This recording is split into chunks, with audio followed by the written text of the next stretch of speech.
Hello, world. It's me again. It's the Don, the Senator Smooth and Rude, coming to you live from the 75Y, because we global, baby. Yeah. This is the Mansion in the Sky podcast, where we build a lamb while we drive it.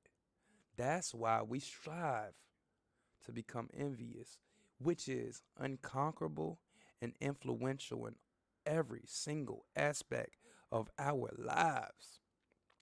Our focus here at the mansion is to learn lessons from current events, either global or local, and apply it also while staying in the mix about technology and health in a cold, calculated, and ever so changing world. So, welcome to the home of the anti heroes. So, I got my coffee, I got my smokes. Not for long. I'm going to quit soon. I promise myself I'm going to quit. And before I go in, I'm going to run you down the schedule and what I have for you guys today before I stir up a shitstorm. I'm going to let you guys know what I have going on. So, first things first is the isms. Maybe a Donism, which is a quotable, or it just might be a ism, which is on my mind. Whatever's on my mind. And I just talk freely and do what I do. And say what I say. After that is the word of the day. And then the main course of the show, I have 3 topics that I want to address. I won't go completely in, but I'm going to touch these topics, say what I need to say, and move on. So the first one is going to be about the shooting that just recently happened in Sacramento, California. Then after that, we're going to bring it local to the Hampton Roads area in the 757, where they're talking about 159 people who have been shot in 2020 thus far. Sick. Absolutely sick. And then after that, we're going to go to Congress, more specifically the House, and they're passing or have passed a landmark marijuana legalization bill, which will be, like it says, landmark, monumental. So this show will be interesting. But before I get into it, y'all know I gotta give y'all my Donisms, my isms, my isms, my isms, my isms. Yeah, my isms, my isms, my isms. So today, I'm gonna leave the women alone. But I'm gonna get on this men. Men who glow on social media, but in real time, real life, are dimmed out. Man, I believe y'all are moist at best. Y'all energy is itchy. And y'all peace sitting down. In real life, you don't have your priorities together. You're a parasite at best, a leech. You use and you abuse people, and you think that what you do is invisible. But we see you. We see you people who are out there flexing, glowing on social media. And we get it. Nobody's foolish.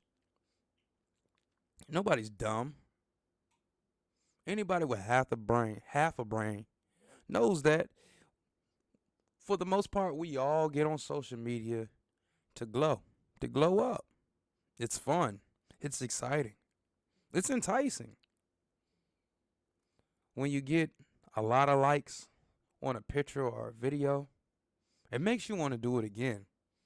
It makes you even want to do it better the next time to get those same results with just a little bit more oomph to it. But what's better than being that it on social media is being that is being that it in real life. Not having to need or want for anything in the real world. See, I understand if you've been listening to the Mansion in the Sky podcast and really been keying in on the technology segments, then you see it's a trend that everything is going digital. It's been going digital for the last 20, 30, 40 years. Maybe not so far back as 40 years, but everything has been going digital. And now, looking to the future, they want to have a virtual reality along with the actual reality. That's cool. You can be anything that you want to be there. But once again, be human and be real. I get it.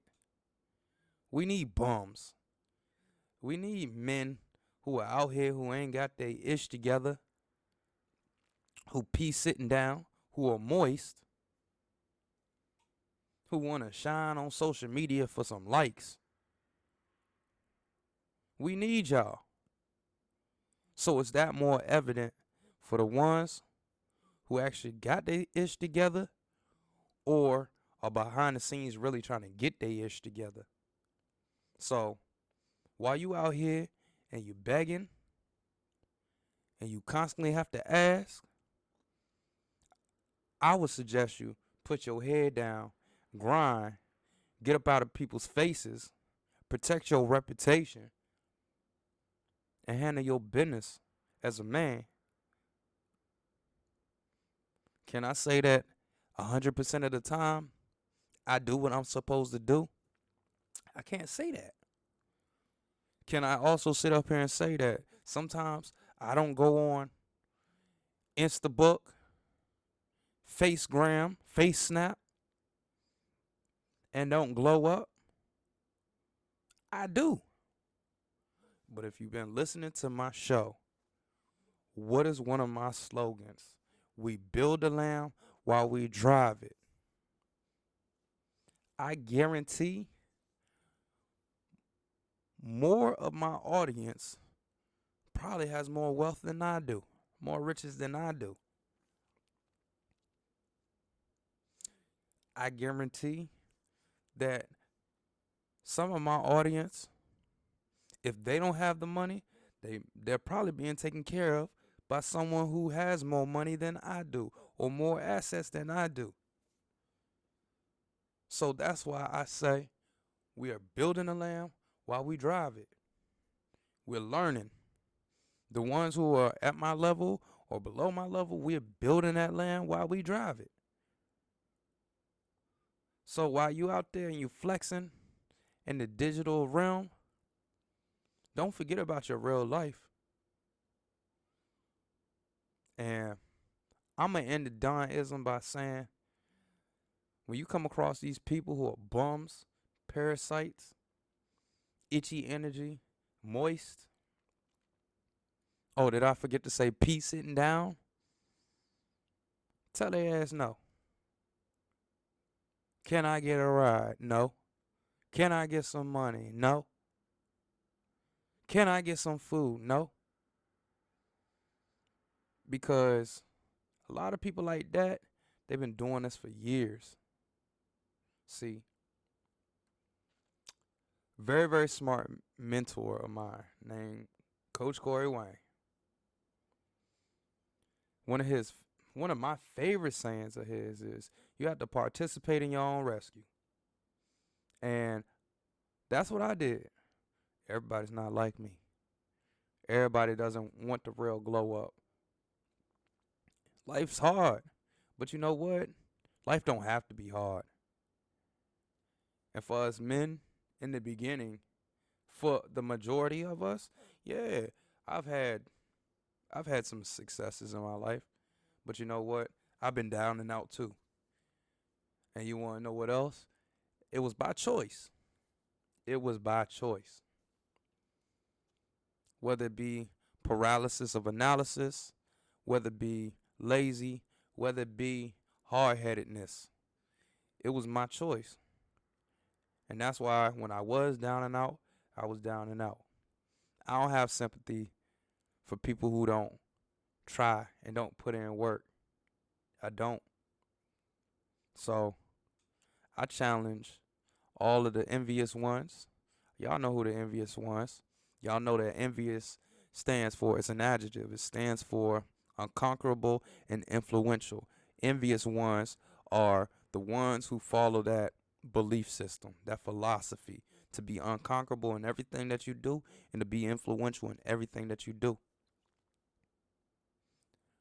My challenge to the envious ones is to say no 3 times a day. Especially when you see a bum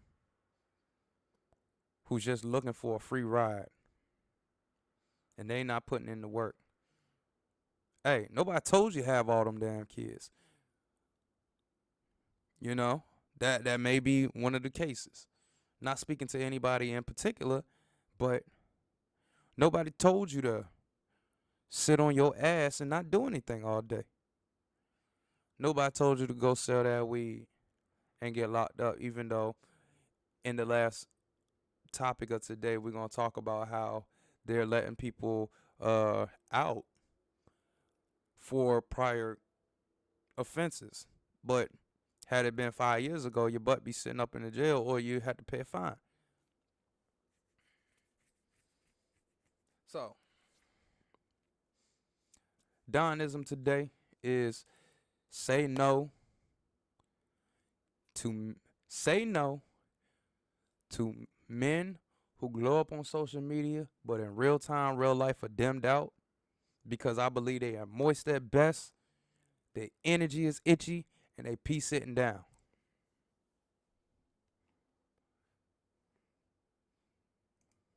And that's just my thought. That's just what I believe. You don't have to agree. Word of the day. Adversity. Adversity. How many of you envious ones out there have gone through some adversity? I think that in order to become unconquerable and influential, and also I want to let you guys know too that shout out to my aunt, Coach Greg Adams. Y'all can find him on YouTube.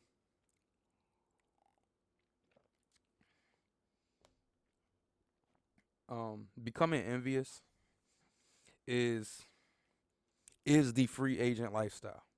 It is the free agent lifestyle. That's what it is. That's what it is. So, free agent lifestyle is peace, quiet, freedom. Peace, quiet, freedom. That that's what it is. You know, this in, becoming envious is just my spin, and I've always tried to live and do my best to live envious. So, with that being said, adversity, which is a state or instance of serious or continued difficulty or misfortune. In order to become a free agent or an envious one, you have to go through some type of adversity. Adversity is a person, place, thing, or thought. You have to go through that in order to become envious, unconquerable, influential. You got to conquer something. Conquer yourself. That old you got to kill that. Those bad habits, we all have bad habits. You know, habits, they turn into lifestyles. We have to work on killing those bad habits. So I ain't gonna sit up here and preach to y'all or harp on this too long, because I went long on the ism. The ism turned into a Donism. But adversity. Everybody's got to go through adversity. Everybody who's done something in this world, who's really contributed to this world, whether it's major or minor, they've gone through some adversity. And I'm not gonna hold y'all too long today, but I think these topics are important. As all the articles and topics that we talk about here at the mansion, I think everything's important. So that's why I bring them to you. So far, people send me articles all the time. They tell me what they think, and I appreciate everything. I appreciate everybody. Um, like I said last episode, as soon as I get the merchandise up, I will be sending out um care packages from the mansion. So I appreciate you guys. I really, really do appreciate you. And I really just want to help people, man. I really want to help people. Of course, yeah, I want to have a big YouTube page. Yeah, I want to have a big following. Yeah, I want people to eventually listen to my music. Yeah, yeah, yeah, yeah, yeah. Get it. Got it good understood. But I really want to help people out. And I hope that what I am doing is and will make a difference. So, 6 killed, at least 12 injured in mass shooting in Sacramento, California. This just happened yesterday. At least 18 people were injured, 6 fatally, when a mass shooting erupted early Sunday in downtown Sacramento, California, and police said no suspects were in custody. The Sacramento Police Department said several state streets in downtown Sacramento, just blocks from the state capitol building and the Golden One Center where the Kings NBA team plays, were closed as officers responded to the gun violence. The conditions of the victims were not immediately known. This article is coming to us through abcnews.go.com, and this was written by Bill Hutchison. 3 of the deceased are men, and 3 are women. The victims were identified by the Sacramento County Coroner's Office on Monday as Jantia Alexander, 21, Melinda Davis, 57, Sergio Harris, 38, Joshua Hoy, 32, Yamil Martinez, 21, and Daviziah Turner, 29. It's a mixture, but mostly young people, man.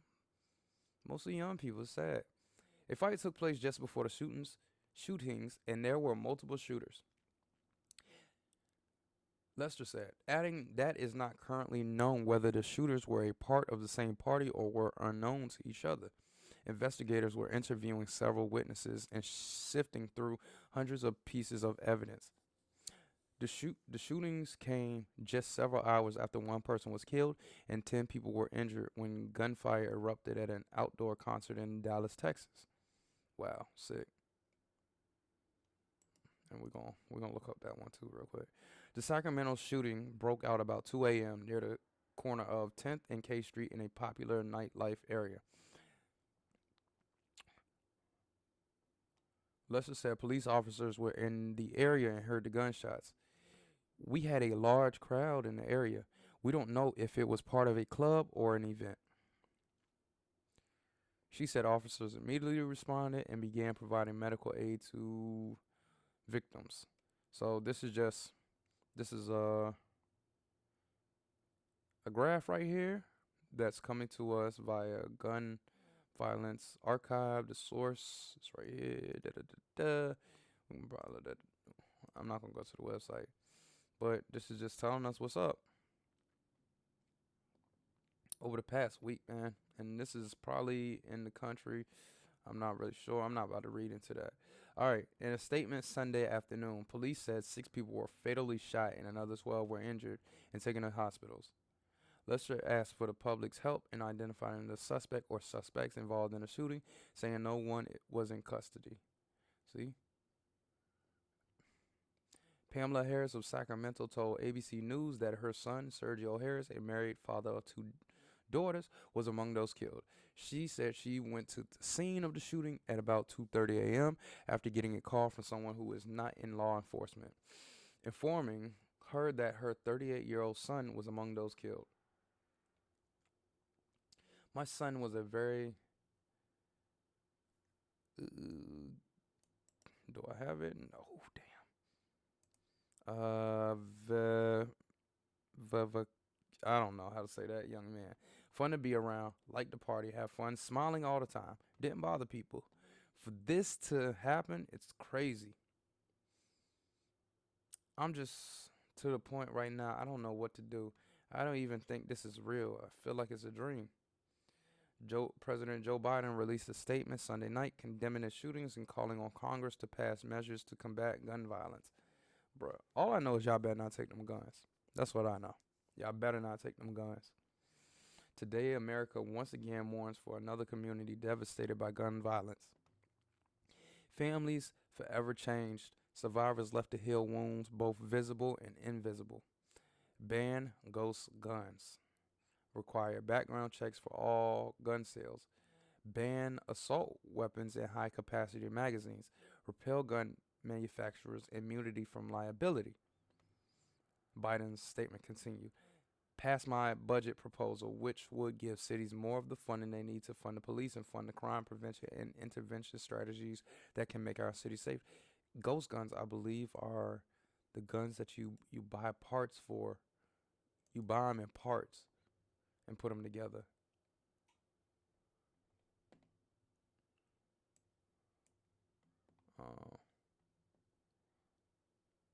Ghost guns.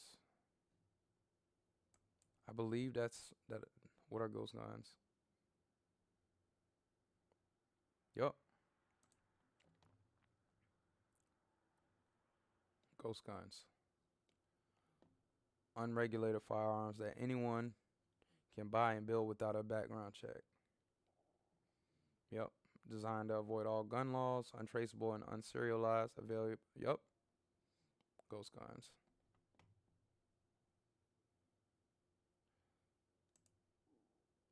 Shit. I should have saved that one. That's what I thought. Yeah. Anyways, just gotta be smarter. Gotta be smarter. I mean, it. Look, all I'm gonna say is, it wouldn't make sense to try and do anything with that Second Amendment, because let's say y'all do take the guns away from the public, people still gonna be able to get guns. People are still, come on, man. Just because you took something away, people in jail get drugs in the jails all the time. People in jail make alcohol in the jails. They're in jail, but they still get the things. They still make weapons. They still get it in. So, what would make taking guns away? Even though this article is not saying anything about taking guns away, but I've heard through the grapevine that's what they want to do. Is take guns away. It's a mistake. You're disarming the public. You're gonna disarm the public. So when someone is getting in their car and they just so happen to have that thing on them, that iron, and somebody else walk up on them with that iron, they can defend themselves. But if you tell them, oh nah, because all this violence is going on because of a few who don't know how to control themselves, don't care. Maybe they can control themselves, but they just don't care. You're gonna disarm the public. That's itchy. That's itchy at best. Don't do anything to that Second Amendment. Just I couldn't even tell you what to do. I just don't think that's smart.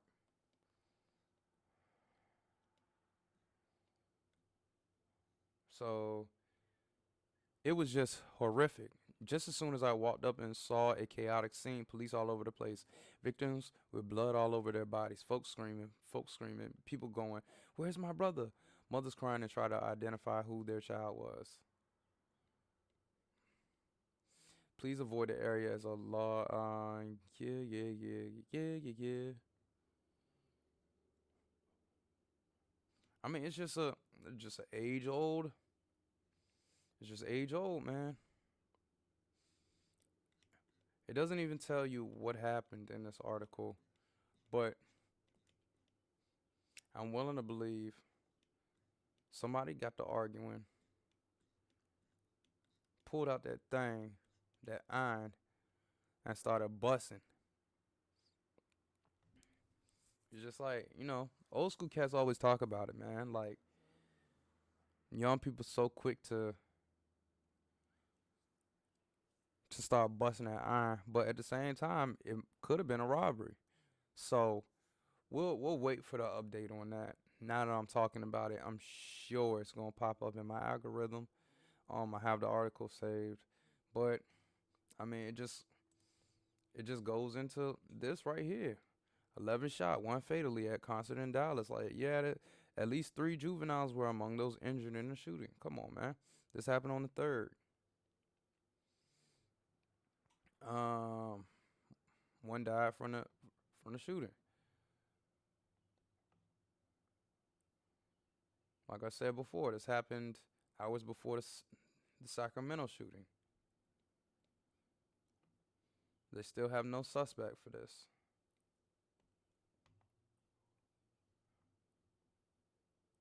Um, so the individual shot into the air,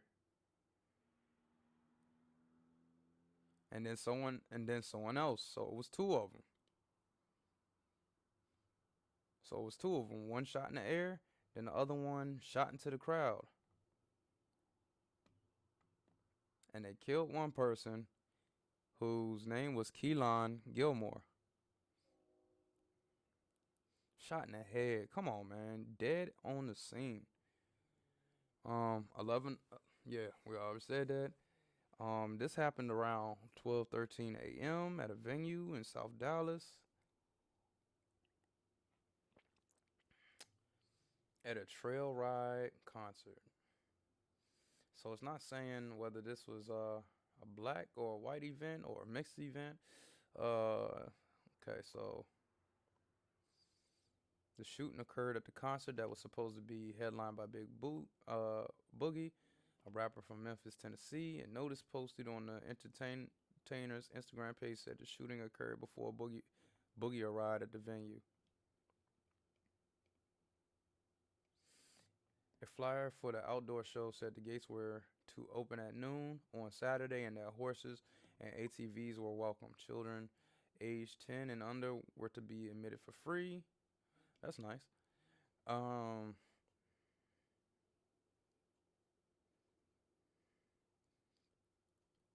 so Dallas police were expected to be at the concert for security, and the event's promoters noted that they were not responsible for accidents or theft. Whoa, come on, man. There's The event was jam packed with people, and that concert goers started to run in all directions seeking cover and preventing police and emergency vehicle from quickly entering the scene to treat victims. Man.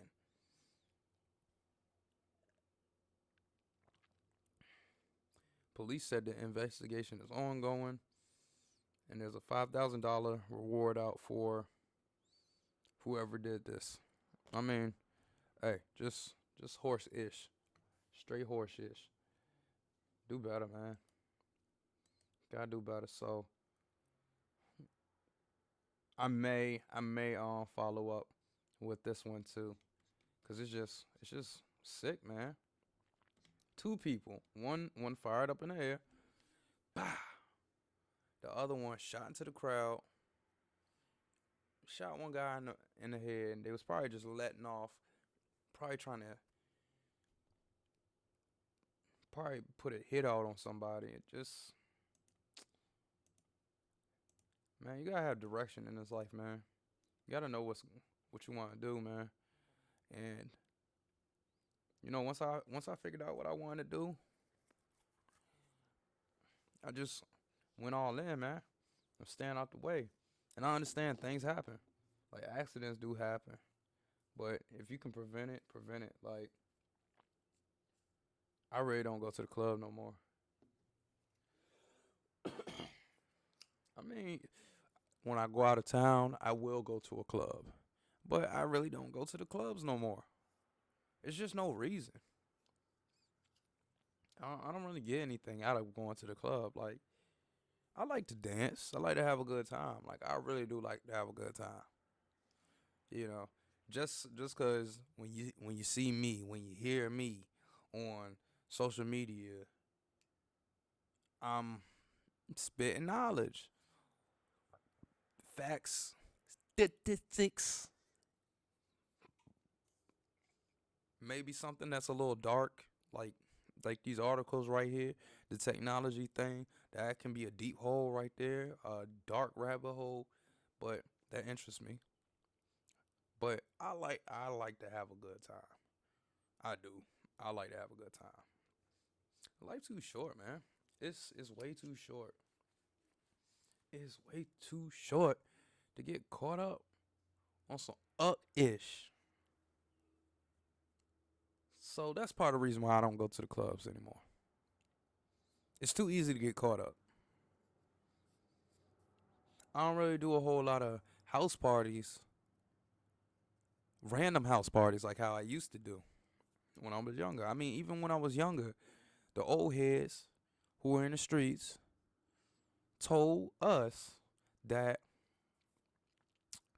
when you go anywhere, you need to make sure you know whose event it is and who gonna be there.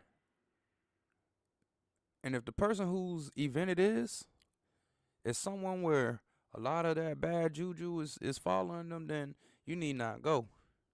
If someone who's getting ready to show up at that event got that bad energy on them, you need not to go.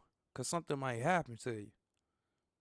And you got to protect your own. You got to protect your six. You got to protect your star player. You gotta see. It's how you're looking at things. See, when you change up how you look at things, then the things that you look at tend to change. And see, if you view yourself as the face of the franchise, then you start moving like you the face of the franchise. And me, I'm the face of the franchise. If something happens to me, my whole, let's put it in the context of an NBA team. Everybody can't eat. The people who are eating off of my jersey sales, people who are eating off of my shoes, people who are eating off of my clothing line, even though the clothing line will come from me. People who are using me to sell their products through advertisement, whether it be on TV, whether it be on the internet, whether the products be some food like Arby's, like how Pusha T got something going on with Arby's, or whether it be Ving Rhames. Um, I forget what Idris Elba is selling. He's selling something that's dope. Whether it be Manscaped, lawnmower for your balls, whatever it is, gotta protect yourself. You gotta think of yourself as the face of the franchise. And I mean, these NBA teams, these pro athlete teams, tell these athletes in the off season you can't do any jet skiing, you can't do any skiing, you can't do anything, you can't play any other sports except for this because you're an asset. And I don't think a lot of people view themselves as assets. I think a lot of people view themselves as being expendable, and that's fine. But not I. I'm valuable, and I know I'm valuable. So that's how I'm gonna carry it, and that's why I don't go to clubs. That's why I don't really do that anymore. Plus, I mean, it's better things to do, man. Going back to the ism, hey, if you're a bum and you're not focused, then you can't really experience this life. So you're gonna keep on doing things, low vibrational things that isn't really fun. Chasing the same type of women and the same type of venues, events in the same city when it's a big world out here.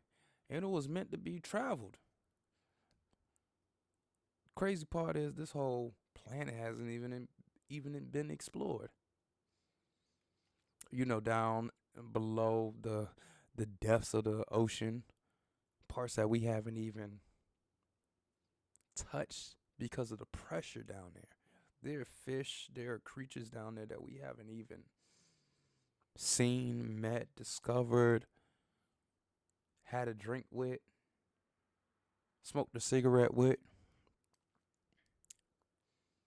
accidentally stepped on their shoes or their fins or their gills down there. Big world. It's a big world. Maybe in the terms and the spectrum of the universe, solar system, it's it's small. But to us, this planet is big. So, stop the violence. Will it stop? No. But if you hear this, stop the violence. 159 people shot so far this year in Hampton Roads. City leaders plan to work together on the issue. This hurt my eyes.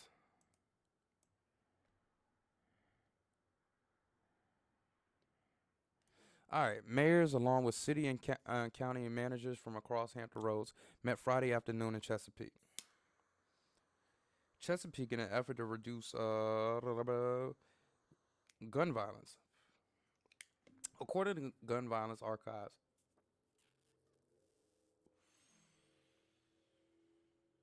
as of Tuesday, there had been 156 people shot so far this year in Hampton Roads. As of Friday, that number was 159. The Hampton Roads Planning District Commission hosted the roundtable discussion. Norfolk Mayor Kenneth Alexander called for a two-pronged approach, short and long term.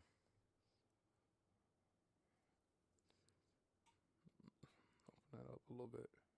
There you go. We have to enforce the law. Drug enforcement, code enforcement, Alexander told News 3. I think that is something that we can do immediately. That's an immediate solution, is enforcement. A more long-term solution is to strengthen communities through programming and intervention and education and engagement. We have to reach into communities. That's the most important thing. Government is not going to solve this alone. Duh. Mayor Bobby Dyer said. He concluded the meeting by stating that the journey of 1,000 miles starts with the first step, and they've taken those, yeah. Several city managers and mayors added that they'd like to have more discussions. Everything from more policing to school resource officers and technology like surveillance cameras were discussed. One of the things our sheriff's department has requested is the license plate readers. Here you go. Randy Keaton, administrator for Isle of Wight County. I'm glad to hear a lot of other departments are using the same thing. So, we're utilizing technology to try and stop the flow of illegal vehicles and guns moving around the region. On Tuesday, Hampton Mayor Donnie Tuck told News 3 that he hoped would be a productive meeting. He added that area mayors also met last spring and summer, but this time they're including their chief administrative officers. I think we've got to define the problem, and then we've got to figure out, do we want to try and wrap our hands around it as a region?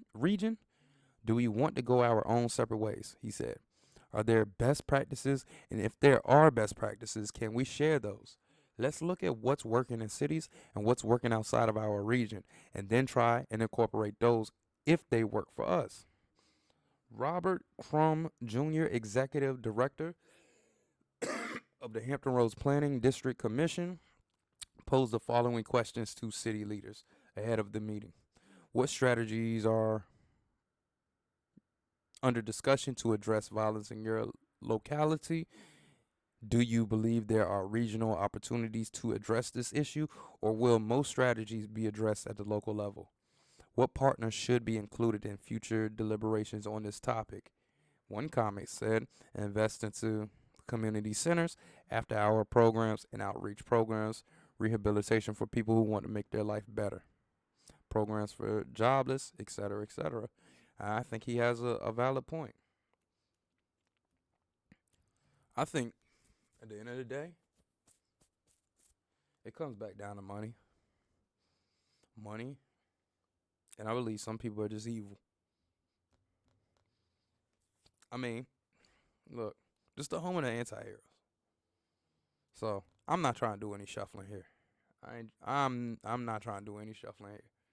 But just trying to give it a very, very logical point of view. And I don't know everything. Don't want to know everything. Don't want to be perfect. Don't want to appear perfect.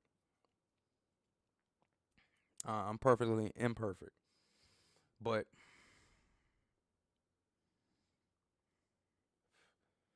I think if people had careers where they could actually get money, real money, and not this horseradish, then that may be something that could take place of what's going on. I'll be real with you. I don't have the answers. I do not have the answers to how to stop the violence. I don't. I just stay out the way. And staying out the way, you can still get your tater popped.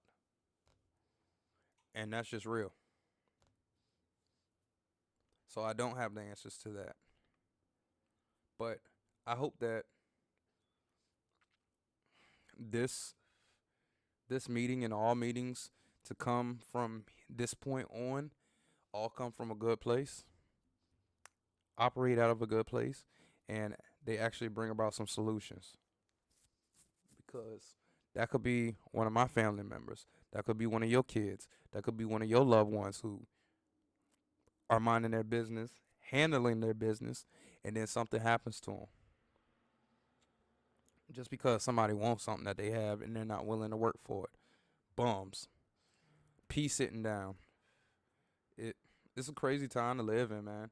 And it's just been, and also the thing is too, it's just the day and the times that we're living in, and people are so desensitized to violence. Like, we see it on our phones every day. Just like the boy, the 14-year-old boy down in Orlando, Florida, who fell off that roller coaster. Like, we saw the video of the guy fall out the roller coaster and hit the ground. Hit it hard. Hard. I mean, look, 10 years ago, I wouldn't have been able to watch that video. But I watched it and I was like, not saying I didn't feel bad. Not saying that that didn't affect me, because it did. But the fact that I could watch that video and didn't cringe says a lot. Because I remember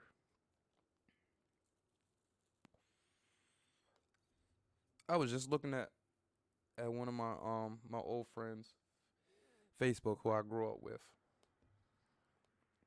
And I remember one of the last times I was over his house, he had some movie on. I don't know if it was a horror movie or whatever it was, but it was so much blood and gore and killing, and it was so sinister. It was so sinister, and it triggered me. I I'd never really seen anything like that. And what I had seen, something that was similar to that, I couldn't watch it.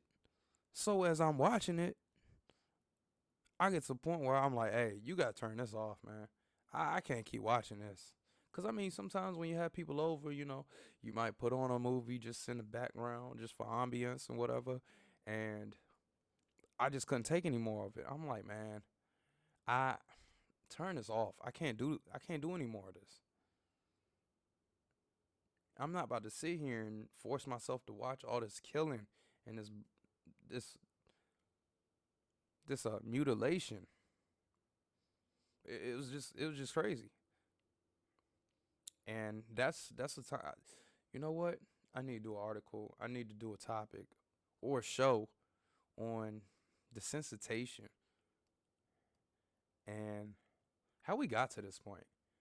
Of course, social media, but how we really got to this point. Like a couple years back, I remember on Magic Don Juan's IG page. Shout out to the Magic Don Juan. He had this video up there of this girl who got disembodied.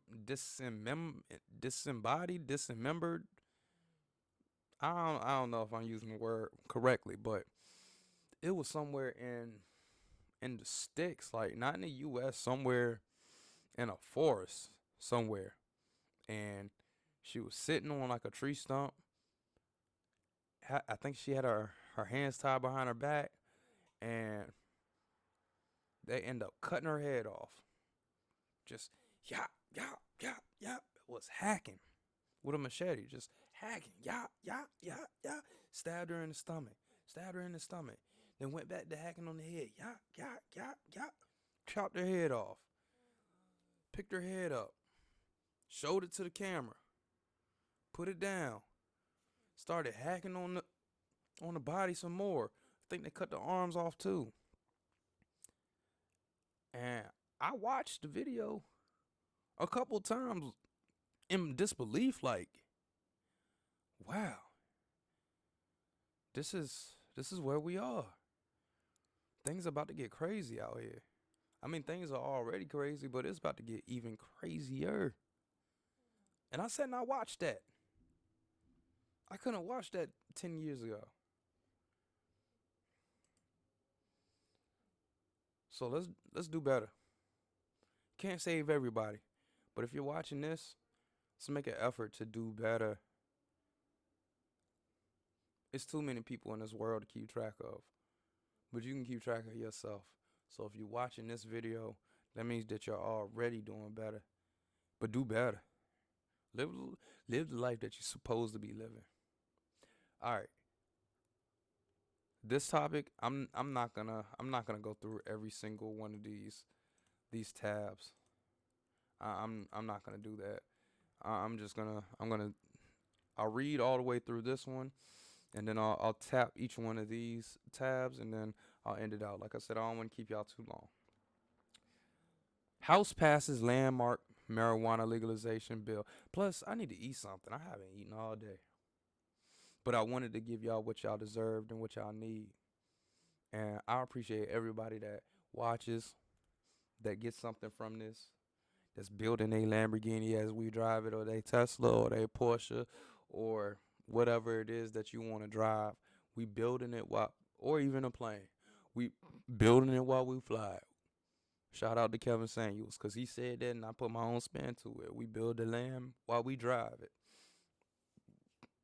Back to the article. The legislation would also establish procedures for expunging previous convictions from people's records. Now, I'm just going to go on the record and say I do not smoke marijuana. Don't have a desire to. You can do what you want to do. That's just not my thing. This came out on April Fool's Day. It's coming to us through NBCnews.com. Written by Miss Rebecca Shabad. All right. The House passed legislation Friday that would legalize marijuana nationwide, eliminating criminal penalties for anyone who manufactures, distributes, or possesses the substance. Lawmakers approved the measure 2020 to 204 in a largely party line vote. Republicans Tom McClintock of California and Matt Gaetz and Brian Mast of Florida voted in favor of the legislation, while Democrats Chris Pappas of New Hampshire and Henry Cuellar of Texas voted against it. The legalization, dubbed the Marijuana Opportunity Reinvestment and Expungement Act, passed in the House last year, but did not move forward in the Senate. In addition to decriminalizing marijuana at the federal level, the bill would establish procedures for expunging previous convictions from people's records and impose a tax on the sale of cannabis. The tax would begin at 5% and eventually increase to 8%. Interesting. I mean, well, funding raised through the tax would go toward a fund to provide job training, mentoring, substance use treatment, legal aid, reentry services, and youth recreation programs. It would also provide loans to help small businesses in the cannabis industry that are owned and controlled by socially and economically disadvantaged individuals. We're going to see. This landmark legislation is one of the most important criminal justice reform bills in recent history. Pulowski said the legislation would deliver justice for those harmed by the brutal, unfair consequences of criminalization, open opportunities for people to participate in the industry, and decriminalize pot at the federal level, so we do not repeat the grave mistakes of our past. Several advocacy groups applauded passage of the measure Friday, including the Marijuana Policy Project. They probably legalizing it because most of their butt do it. To this day, people across the country are still experiencing the damaging effects of the war on cannabis, while others are profiting in the industry. Yup. We already know who they talking about. And talking about minorities, as in black people,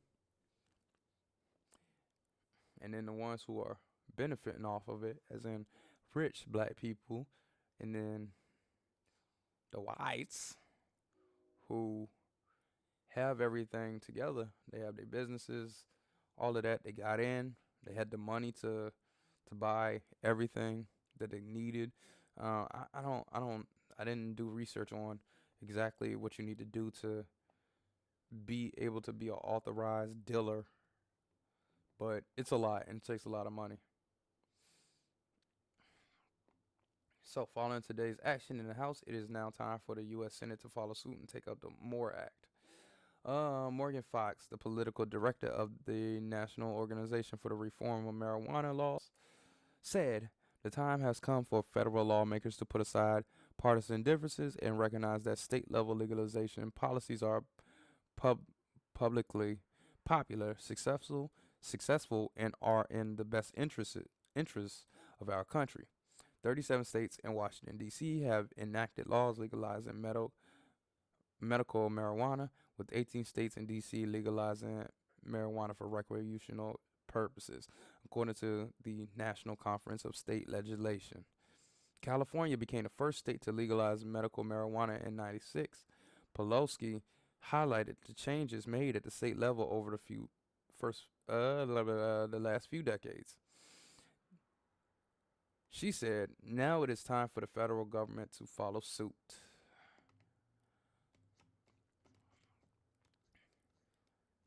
So, if you smoke, it's a good thing. If you don't, it's what it is. But it'll be something good for the economy. That I do know to be a fact. All right.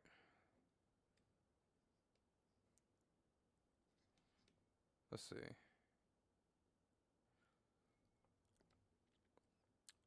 Why marijuana legalization is inevitable in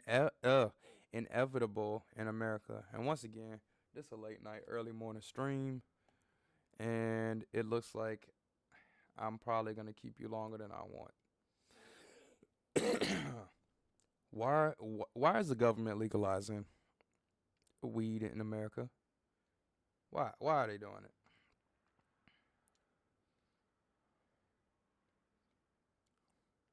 One, states are making it happen on their own. 30 out of 50 states have legalized medicinal marijuana. 9 out of 50 states have legalized recreational use of marijuana, including D.C. for both. So these are all the states right here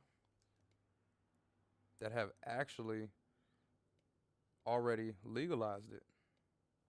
They've already done their thing. So, like it says right here, these are the states that have legalized it for both. So the darker green ones have legalized it for both, and the lighter green ones have only legalized it for medicinal. And you see Virginia. We're gonna get into Virginia later, since that's where we are, where I am. I'm global, but I reside in VA. Two up, two down, baby. Moving along. Number two, legalization in Canada is a big deal. So the largest undefended border will send a wave of black market weed to the U.S. Can America fight a war on drugs on both borders? Likely not. It's another reason. Save they less money they have to put into um I'm not gonna say coast guards, but border patrol officers. Three, a majority of Americans support legalization, especially millennials. Yeah, I support it. You do what you gotta do, but I already know what it is. I know what America is. This is America. Yep, that's us. That is us. Anything goes here. That's America. Anything goes. 64% of Americans, thought I saw something moving on the floor, support legalization. 70% of millennials support legalization. Millennials represent the largest adult voting bloc. Yep. All of these sources are cited. You can find them. This is coming to us through grizzly.com. All right, 4, prominent Republicans are on side. The political tide in Republican ideology is markedly shifting. So, former President Trump, John Boehner, and David Koch have all voiced support for legalization, while Jeff Sessions is the only one in the Republican Party who ain't with that horseradish. 5, marijuana is an important tool versus opioid crisis. American states with medical marijuana, it's 25% lower death rate from opioid prescriptions. So you come down here, and I like how they did this. This was very, very nicely done. I like how this looks. The rise in opioid overdose deaths is going up, and this is just 2016. So ain't no telling, cause now we have fentanyl, and every year is something new that comes out that they want to trip people up or say it's the new high or the new thing, and it's just some things that I don't need to experience myself to know that I'm not into, like smoking crack or shooting up my veins. I don't need to do that, and I won't. So we already know. I just read an article saying that they passed the bill. So it's already there. Once again, this article came out. When was the last time? See, this website hasn't even been updated since 2020. This article came out in 2018. So there you have it. Decriminalization of marijuana is gaining steam. We already know. We already know. And marijuana is a Schedule 1 drug with no health benefits. Hold up. Marijuana may be completely illegal according to 8 states, but with the federal government classifying marijuana as a Schedule 1 drug with no health benefits, the industry is not able to reach its true potential. It'll get there. It's already legalized and decriminalized, so it's gonna do it's gonna do what it's gonna do. It's gonna be huge. Let's see. You get the gist of it. You can come check out this article at grizzly.com. Now, I'm not gonna go to this and I'm gonna leave this one alone. I'm not gonna harp on this one too much. I'm gonna go through this, and then I'm gonna go to the last topic. So marijuana now legal. Oh, and I forgot. I did. I'm doing 4 today, not just 3. Marijuana now legal in Virginia. What you need to know. Adults can now possess and cultivate small amounts of weed in Virginia. All right, so you gotta be 21. This was legalized on July 1st, 2021. Now, Virginia became the first U.S. state to legalize marijuana on April 7th, 2020. And my fault.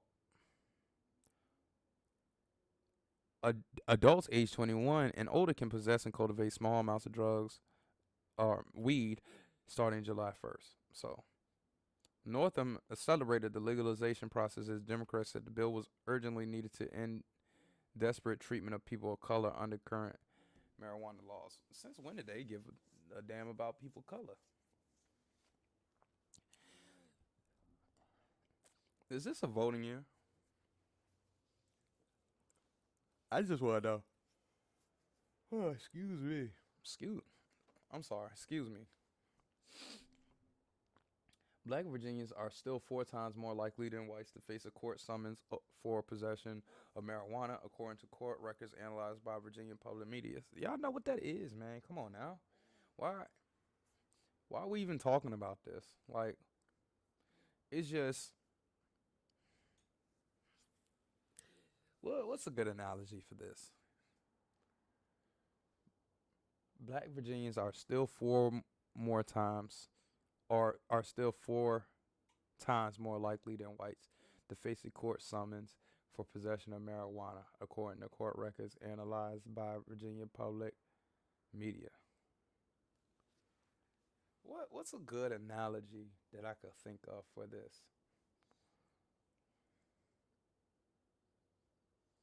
I don't know, but I'm gonna just go through it.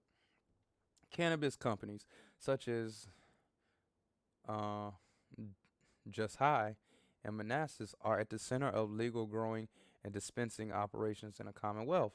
State Senator Adam Evans said medical operations are key to Virginia moving into commercial recreational use, adult use.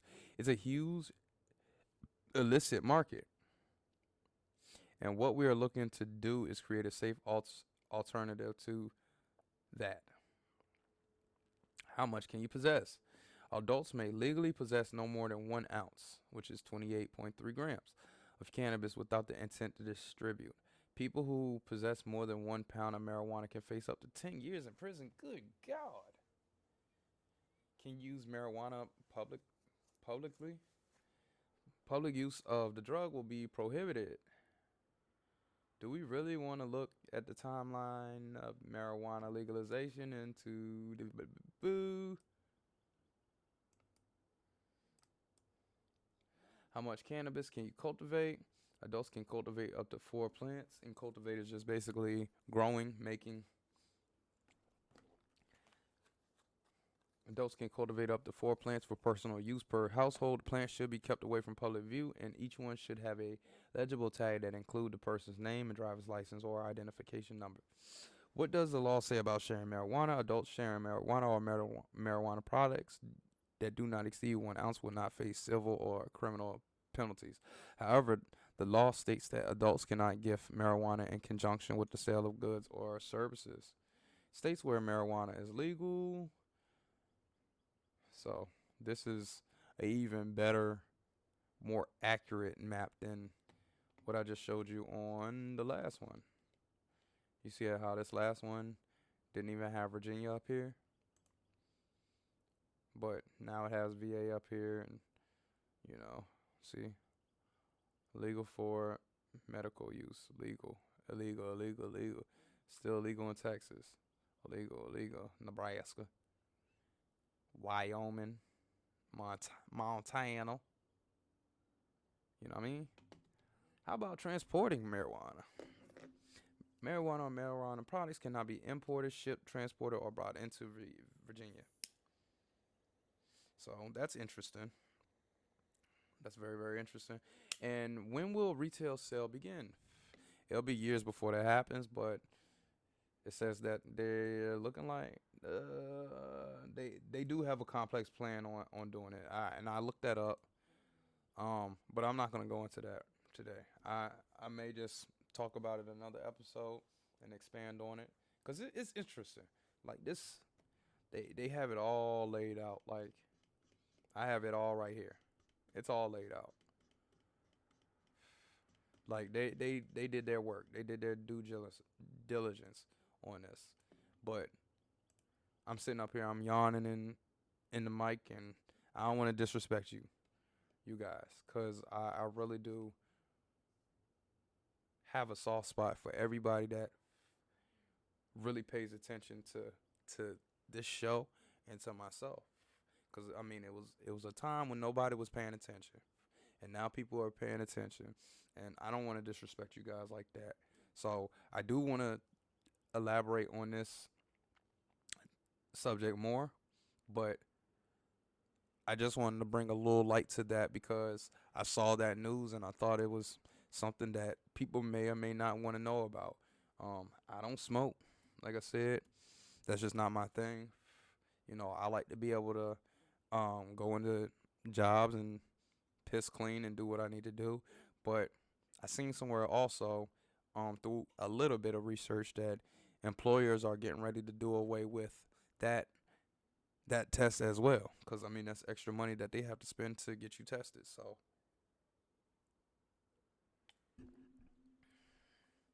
why spend the money? Why even do that to yourself?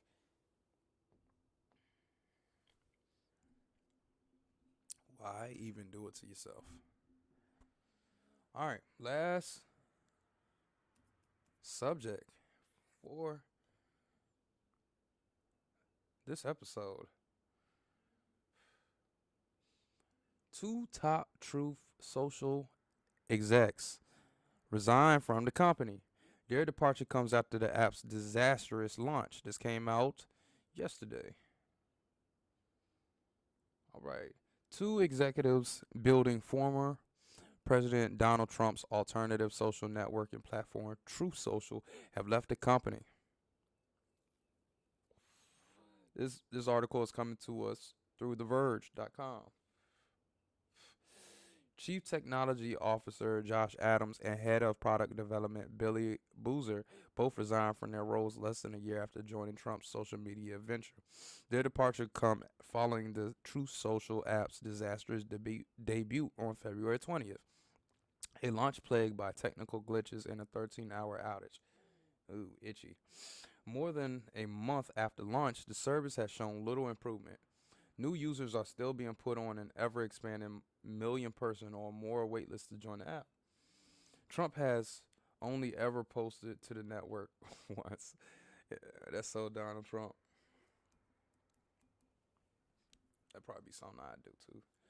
Well, nah, I would support it. I definitely would support it. I need to go get a haircut today.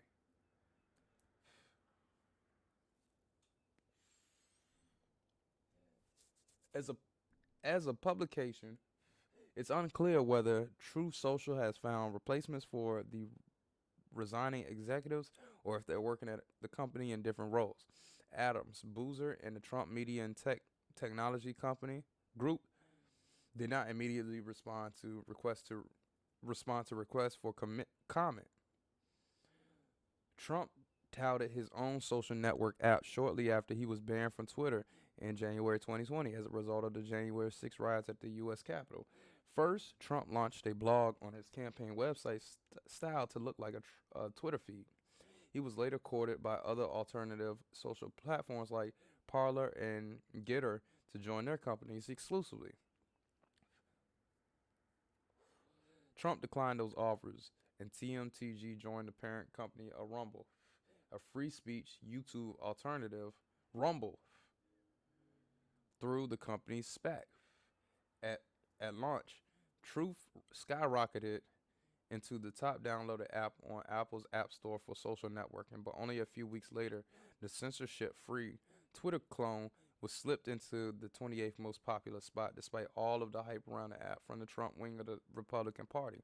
Apptopia, an analytics firm, recently reported that Truth peaked at 170,000 downloads a day and are down to around 8,000 now.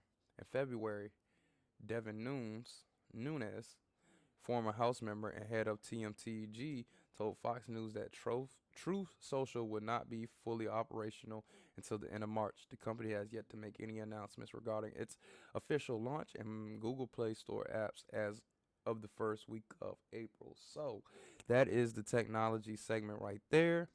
And I think that's brilliant by Trump to go ahead and start your thing, being, especially at the time, probably the most popular person on planet Earth, dare we say even the most powerful or one of the most powerful faces on planet Earth. I think it was ludicrous that they banned him off of Twitter. So clearly Twitter is not a free speech platform, or don't speak on people who Twitter has interest in, or people who have an interest in Twitter.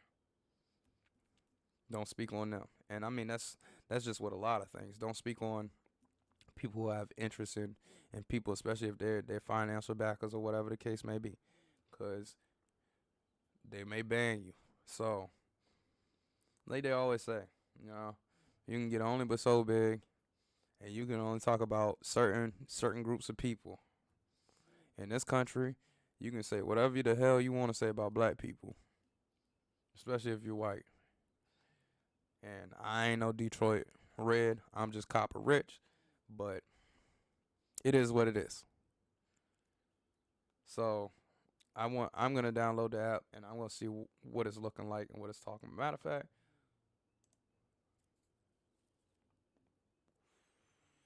while we at it, let's see if we can download the app and take a look at it while we're here. We're basically done. This is gonna be it. See if it's in the Microsoft Store. While that app is opening up, we're gonna look into what it looks like.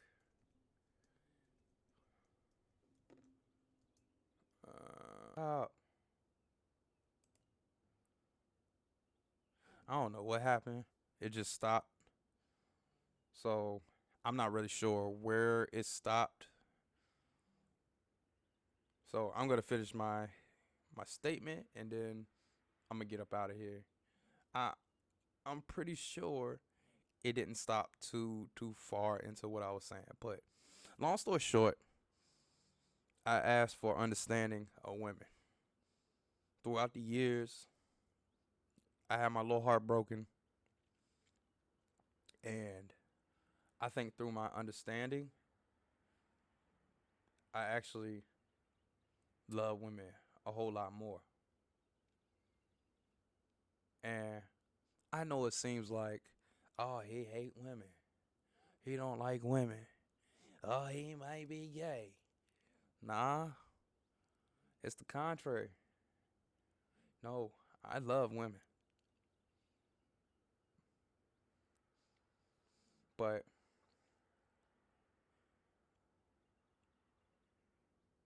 I think they're necessary. I think they're extremely necessary in this life. And I want women around. But I think it's just the smart thing to do, which is understand them. And I think a lot of people that I grew up with did not understand the nature of the beast and got caught up. And I used to get mad at women because I didn't understand them. But now that I understand, it doesn't bother me. I don't get mad anymore. It's like once I understood, if I was free, I was free from whatever kind of bondage that I allowed to be put on me. Over here, we're we're working the handcuffs off us in every way. And for me, women were always a type of handcuff, a type of bondage.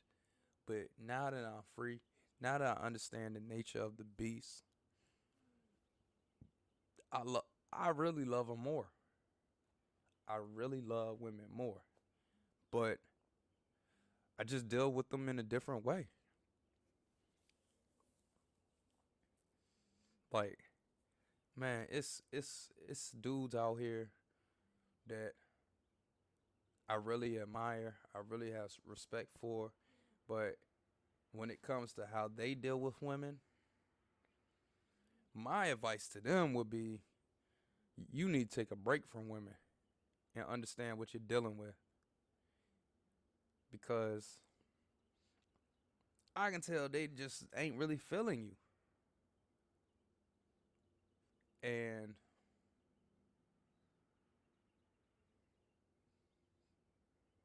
it's just I could really go on about this topic for forever, and I don't want to hold y'all too long, but this is overtime right here. The show's over. I'm just going now. But man, like it the reason it's hard for me to put my thoughts into words is because so much is going through my head right now. And I just want to keep it on one thing, which is understanding them. Is really understanding them and understanding who they like and who they don't like. They don't like suckers. They use suckers. And I played into the sucker hand for a long time. For a long time because I didn't understand. So it's like now, when I deal with women who who's either like a homie lover friend or we're just friends. Homie lover friend is, you know, you do what you do, I do what I do. But when we're together, we really, really act like we together. Like it's love there. We're not in love with each other, but it's love there. Like I will look out for you, and I know you will look out for me. And it may be, hey, only up until a certain extent, but it's still transactional. It's always transactional. But at this point in my life where I am, I enjoy the homie lover friend so much more than the chain and ball. Unless it's unless it's a good chain and ball. Like we're really riding this thing out.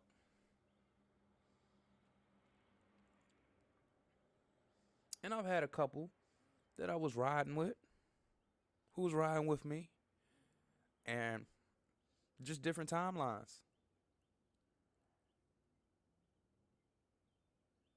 Just didn't align. But now that I understand them, if I did decide that I wanted to go down that route of doing something long term, I'd be cool with it. I'd be fine. I know how to operate. I know how to deal in that realm. But now, I really don't want that. I understand what's going on in this world, especially in the Western Hemisphere. I get it. I overstand it. I'm not really interested. Even when I get the bag, even when I get the money vault, I'll be good. I really I really love my homie lover friends. Those are so much better and so much more healthy for me. They really are. Those are so much more healthy for me because I'm in love with my work. I'm in love with me. I love my relationships with people, my friends, people I call my brothers, people I call my sisters. I like being busy. I like traveling. I like having hobbies. I don't need a girlfriend. I don't need a wife. But then you say, "Oh, well, what about kids? What about kids, Dondre? What about kids?"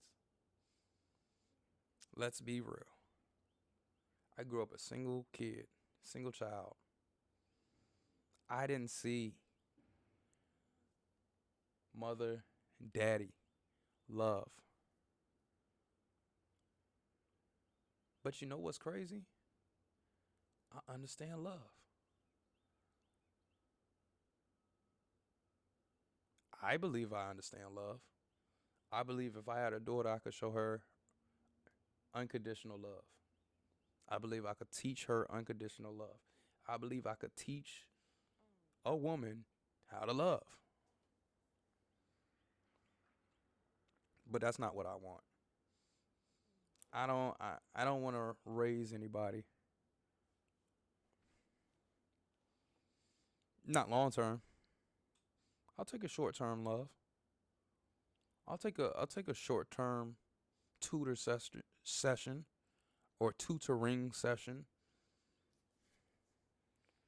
But ultimately that's not my job. That's not my job. That's your daddy's job. And that's not what I want to do. I want to love my work. I want to contribute to society. If I do decide that I want a family, it's all other alternatives to that. And some people may be with it, some people may not be with it. But I'm enjoying this life. I've gotten so used to operating by myself and creating and bringing people together this way. I prefer this path. I prefer this. And a lot of people try to convince you otherwise. Well, what about this? What about that? I love loving this way. I prefer liking this way. I prefer lusting this way. And I found that I'm more willing to give this way, especially to the opposite sex. I'm more willing to go out of my way, especially if we've accumulated time and trust and we've actually been honest with each other and have that open line of communication and realism with each other.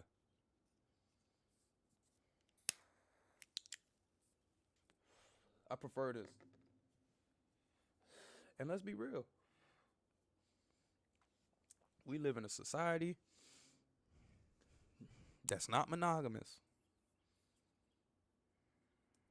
Women ain't monogamous. Y'all always got somebody in the back burner. You think my homie lover friends ain't got somebody else?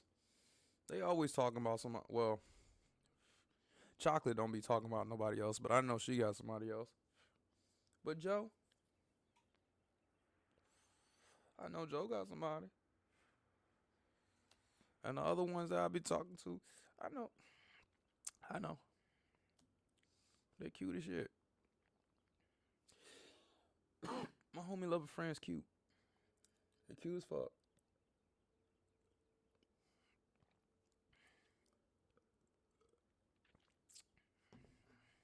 They got orbiters.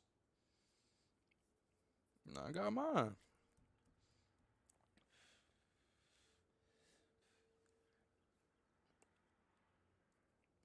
And once I realized, at least in my mind, in my world, and my thinking, and through my research, it's better like this. They always trying to go for something more. They always want something more. But when you got options, they can only deal with you how you want them to deal with you. And this is how I prefer to be dealt with. I like homie lover friends.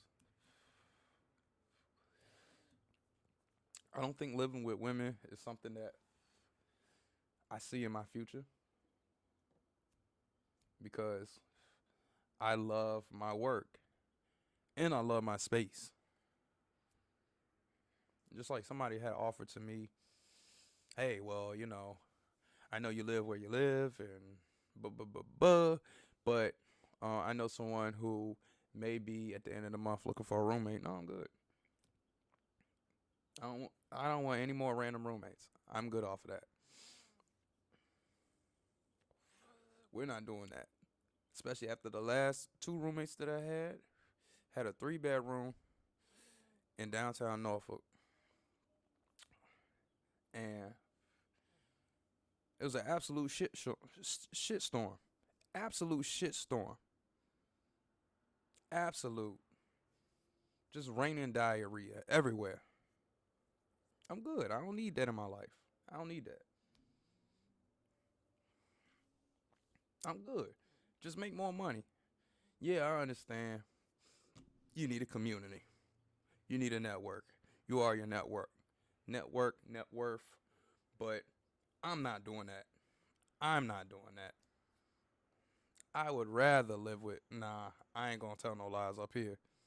I ain't about to say I'd rather live with some women, cause nah, I don't. I'm good where I am, unless it's someone who I have known literally for years, and even then, you still need your own space. I don't want any living girlfriends. I don't want that. I'm good. I can do bad all by my damn self. But this is where I am. And I want to continue this. Like, I'm going to end out this episode by saying, really reiterating what I just said, is I would prefer, I would prefer homie lover friends. Like I said, it's so much more healthy for me. I just don't have the emotional bandwidth to deal with one person like that. Just like them, I like my freedom too.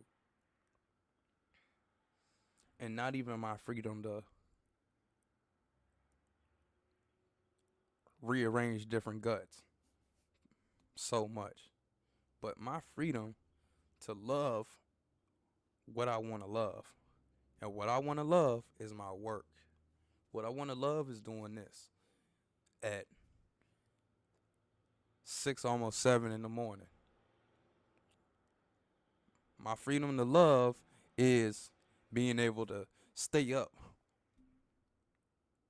25 hours out the day and make some money. Make some beats, even though I ain't made a beat in a minute. Drink as much coffee as I want to do. Go to the gym when I want to. And the way that these laws are set up, it's not in my best interest. It's not in my best interest to go down that road. Now, in Virginia, when it comes to cohabitation laws, the only way that they can get you in that situation is if they're getting mailed to your house. But in other states, it's set up differently. I believe it's like in some states, if they live there 30 days, you can't just kick them out. You got to evict them, and that takes a while. So essentially, they're squatting. I don't need that. This life ain't meant to be hard. It's not meant to be a struggle. It's not. Anybody that says that, anybody who glorifies the struggle, you need to disassociate yourself with them. Straight up. That's some horseradish.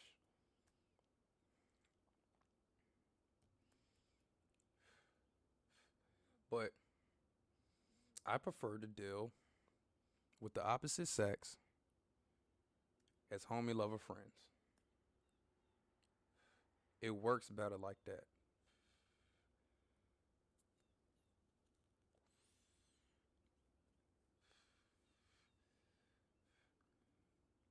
It's just, for me, it's better like that.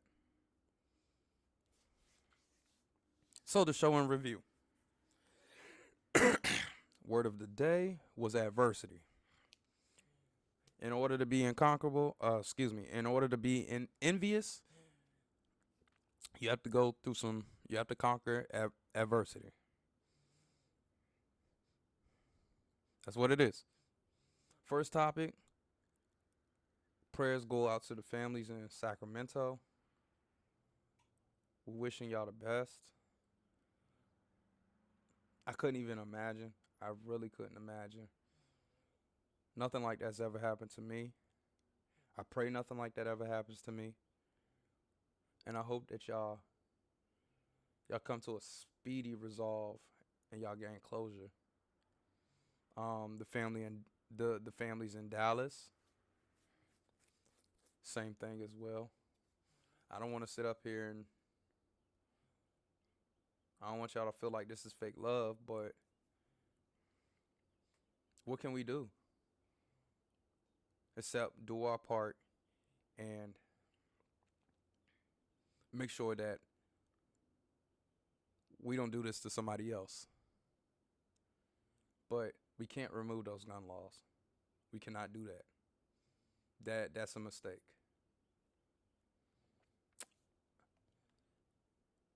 Second topic that we talked about today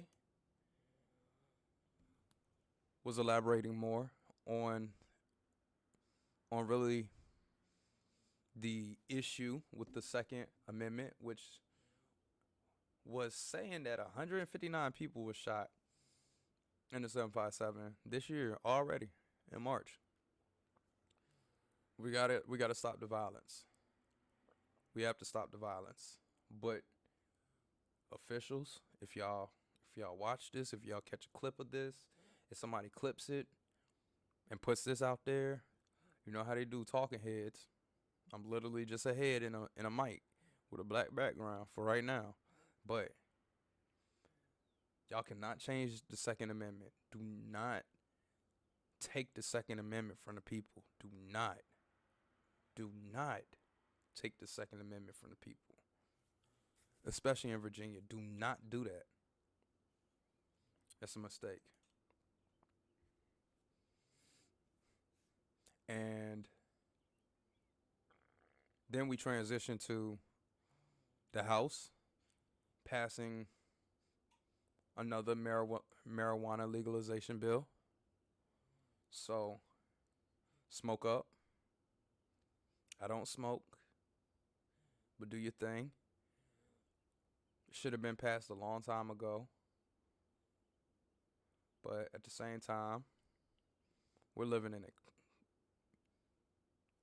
a horseradish society, and it's going to cow-ish, horse-ish, and I still believe this is the greatest country in the world, but it's sad to see. But y'all have to do what y'all got to do. If y'all feel this is necessary, then I'm going to cover it.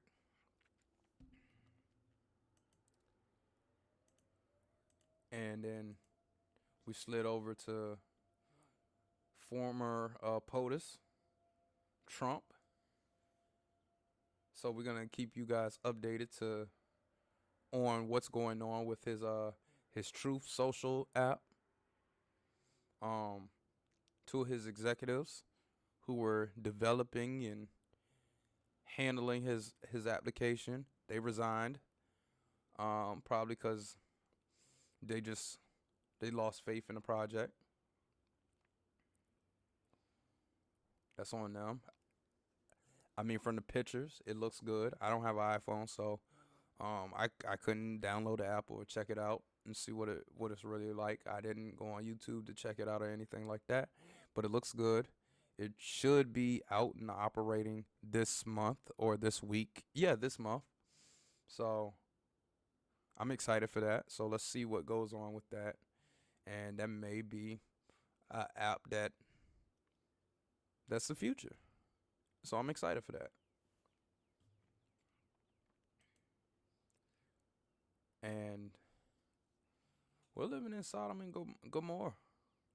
I've engaged in some Sodom and Gomorrah acts. I'm pretty sure some of the listeners and followers have done the same. Um, hey man, do your best. Do your best to live right. It's a crazy world. There's more people who are unmorally just than it is people who got their head on straight. Do your best in this crazy world. This is just what it is. History repeating itself again. Like I said, I've engaged in it. I'm pretty sure some of the moist peace sitting down boys and men have done it too. Do your best. So, this is the Mansion in the Sky podcast. We always coming to you live from the 7-5. Why? Because we global, baby. Yeah, this the Don, the Senator, smooth and rude. And thank you. I see you guys next episode.